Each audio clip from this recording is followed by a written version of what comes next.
Good evening. Thanks for joining us. I'm Julie Nelson. We begin tonight with the death of Pope Francis, who died this morning after a stroke that triggered irreversible heart failure.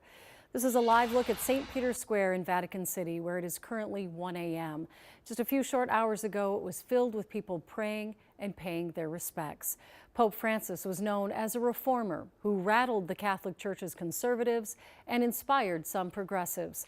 Carla Holt spoke with a world-renowned biblical scholar about what characterized Francis' papacy and why it mattered to the world. Carla? Julie, as a devout Catholic, Jeff Cavins grieves today what he says is the passing of a father. As a world-renowned scholar and prolific podcaster, Jeff also sees the lasting legacy of this pope for both the church and our world.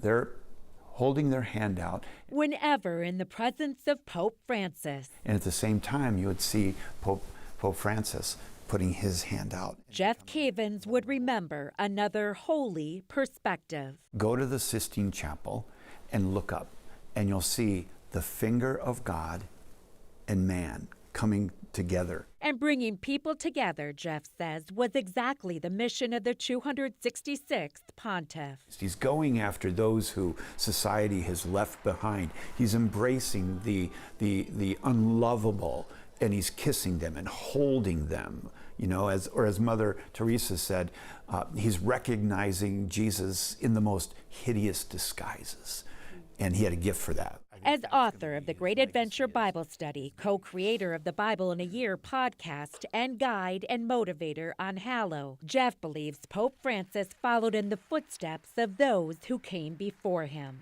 Biblically beginning, Jeff says, with Peter, and including Popes John Paul on solid philosophies, and Benedict, a biblical scholar. But Pope Francis, Jeff says, left his own mark. The word mercy comes to mind. It's why Jeff believes this pontiff's legacy will resonate throughout the world. Moral issues and war and immigration. And from any perspective. What happens to us as Catholics also touches every denomination of Christians out there. And I would even say the Jewish community and Muslims. What happens in Rome is like a stone thrown into a pond, and it has ripples that touch, you know, every shore.